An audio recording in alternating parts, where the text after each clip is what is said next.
ऐसे कौन से रीजंस हैं जिनकी वजह से कनाडा का जो स्टूडेंट वीजा है वो रिफ्यूज हो रहा है। अगर आप ये जानना चाहते हैं कौन से मेन 5 रीजंस हैं जो आप अवॉइड कर सकते हैं, तो उसके लिए देखिए हमारे साथ आज की ये वीडियो।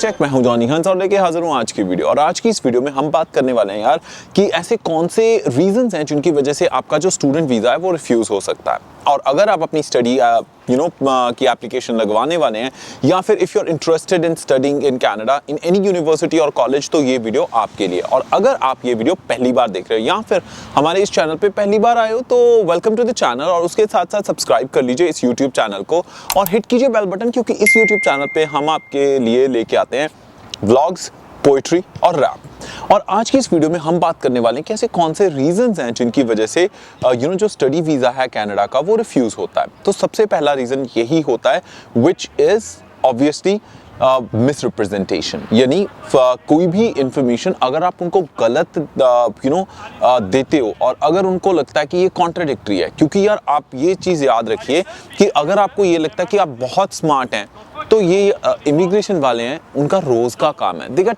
थाउजेंड्स ऑफ एप्लीकेशन और हर बंदा अपने आप में तेज तरार बनने की कोशिश कर रहा है। जैसे आपका सो कॉल्ड आपका नज़दीकी का एजेंट अपने आप को अगर तेज समझता हो, अगर आपको लगता है कि यार आप उनको बेवकूफ़ बना दोगे, तो it does not work like that. कोशिश कीजिए कि जितनी ऑथेंटिक इन्फॉर्मेशन हो सकती है वही शेयर कीजिए, क्योंकि यार कितने सारे फॉर्म्स हैं आपको भरने होते हैं, राइट। और उसके साथ साथ आप अपने प्रूफ भी लगाते हो, उसके साथ साथ आप अपने एक्सपीरियंस लेटर्स लगाते हो।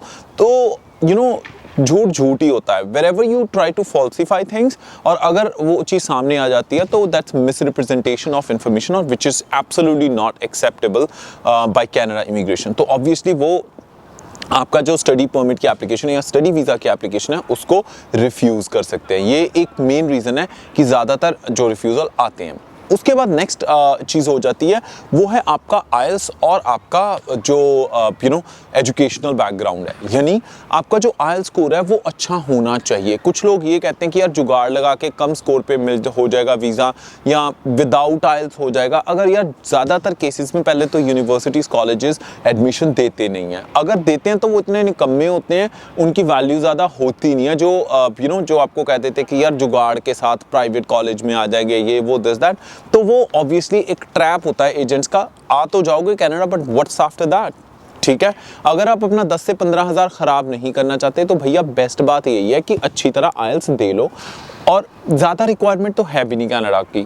So it's simple. अगर एसडीएस में फाइल लगानी है तो minimum 6 bands in each module होने चाहिए और आपकी एसडीएस कैटेगरी में लग जाती है। और अगर नॉन एसडीएस में लगानी है फिर आपके 5.5 भी चल जाते हैं, या what ever the score is, उसमें ज़्यादा मैटर नहीं करता। बट एक वीज़ा ऑफिसर ने जिसने आपको एनालाइज करना होता है कि यार are you genuinely a student, और are you capable to study that program in Canada in university और college, तो यार ये तो चेक करेंगे कि भैया आपको अंग्रेजी आती है कि नहीं। तो it is an important aspect. तो अपना आइल्स स्कोर प्रॉपर रखिए, क्योंकि ऐसे अनगिनत ही रिफ्यूज़ल लेटर हमने देखे हैं यार, जब से हम वीडियोस कर रहे हैं, कि जिन पे लिखा होता है कि लो एकेडमिक स्कोर, या तो आपकी पढ़ाई में स्कोर कम है, या फिर लिखा होता है कि लो आइल्स स्कोर या फिर इंग्लिश लैंग्वेज स्किल्स। इनकी वजह से भी रिफ्यूज़ल आते हैं। अब एक और चीज़, कुछ एजेंट्स आपको ये कहते हैं कि यार हमने तो इतने कम पे वीज़ा लगवाया हो, हमने तो इतने कम स्कोर पे भी लगाया, बट आप वो आपको ये बताते हैं कि कौन से अप्रूवल हुए हैं। उन्होंने कभी नहीं बताया कि रिजेक्शंस कितनी आती हैं। जिन बच्चों के बेचारों की रिफ्यूज़ल 4 आए हैं, उनको तो उन्होंने हाईलाइट करना नहीं, उन्होंने आपको वही केस दिखाने हैं जिनके अप्रूवल आया है। अब ऑब्वियसली अगर वो 50-60 फाइलें ऐसी लगाएंगे जिनमें या तो आइल्स नहीं है या एजुकेशनल स्कोर कम है, तो उसमें से 2-4 होंगे जिनके लग जाएंगे। ऑब्वियसली प्रोबेबिलिटी फैक्टर है, पर ज़्यादा जो रिफ्यूज़ हुए हैं उनका क्या, no one talks about it. अब जो अगली इंपॉर्टेंट चीज़ आ जाती है वो है फंड्स की, यानी proof of financial resources is also an important aspect. अब अगर आपकी फाइल लग रही है एसडीएस कैटेगरी में, तब तो आपको दिखाने की ज़रूरत नहीं है, जस्ट आपको अपनी फ़ीस सबमिट करवानी होती है, और वो भी 1 साल की फ़ीस देनी होती है, जीआईसी का सर्टिफिकेट देना होता है, ठीक है जी।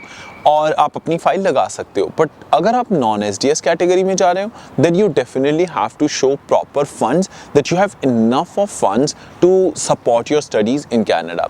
और स्टूडेंट वीज़ा का तो सिंपल रूल है यार, इमिग्रेशन के हिसाब से पैसा फेंक और तमाशा देख। तो बात यही है कि यार जब तक आप उनको दिखाते हो कि you have enough of liquidity, enough of financial resources, they would be please to give you a student visa. अगर उनको लगता है कि यार आपके पल्ले नहीं है कुछ, तो बहुत हार्ड हो जाता है वीज़ा लेना। और ये चीज़ें शायद कुछ लोगों को हर्ट करें, कुछ लोगों को लगे कि यार ये is it all about money, but unfortunately it is, यही सच है। तो इसलिए अपने आप को पूरी तरह प्रिपेयर करके ही फाइल लगाइए, क्योंकि अंधेरे में तीर मारने की वजह से आपके रिफ्यूज़ल्स आ सकते हैं। और जो रिफ्यूज़ल्स बार बार मिलते हैं ऑब्वियसली वो एक रेड फ्लैग हो जाता है अकाउंट पे। सो इस चीज़ का भी ख्याल ज़रूर रखना चाहिए। और अगला इंपॉर्टेंट फैक्टर है वो है लैक ऑफ एक्सप्लेनेशन। वो इस केस में कि अगर आपका किसी भी तरह का गैप है जो आपको लगता है कि आपको उसकी एक्सप्लेनेशन देनी चाहिए, तो it is an important aspect. अपनी एसओपी में प्रॉपर उसको एक्सप्लेन कीजिए।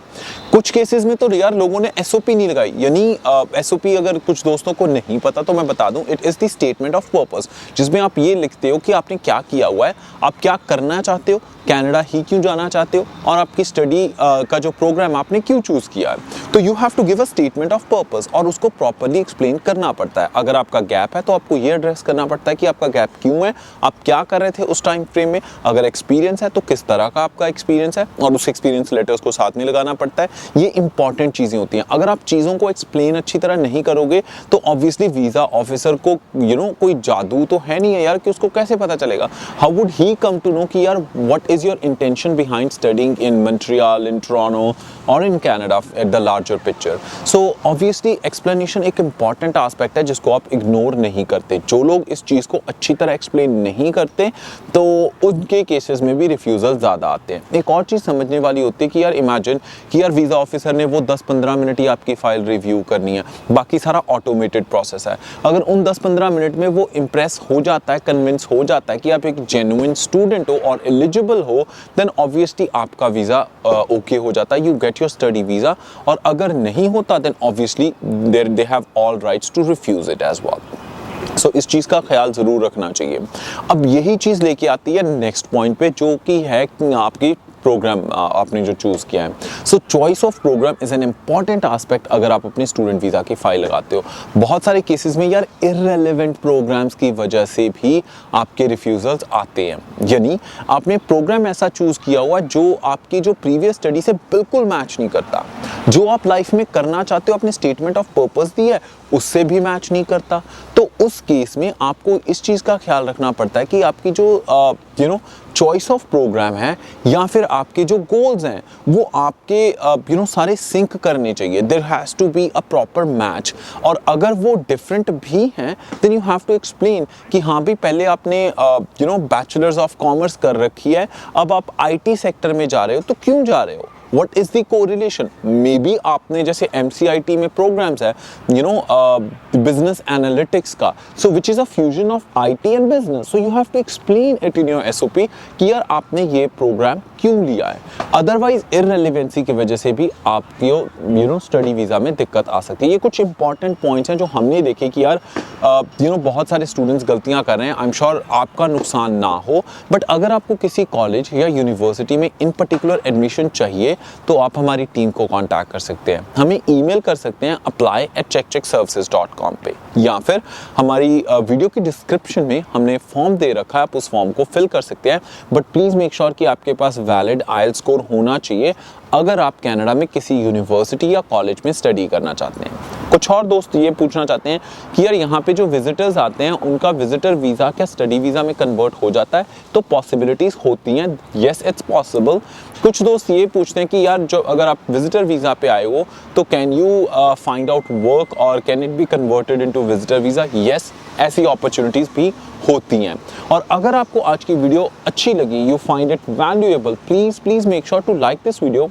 उसके साथ साथ अपने क्वेश्चंस, क्वेरीज कमेंट सेक्शन में हमारे साथ शेयर कर सकते हैं। जिन भी दोस्तों ने हमारी वीडियोस को की मेंबरशिप ले रखी है, thank you so much for supporting our videos financially. हमारी कोशिश होगी कि जल्दी पर्क्स आप तक पहुंच जाए।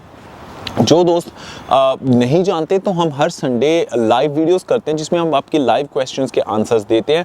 तो संडे को लाइव वीडियो ज़रूर देखिएगा।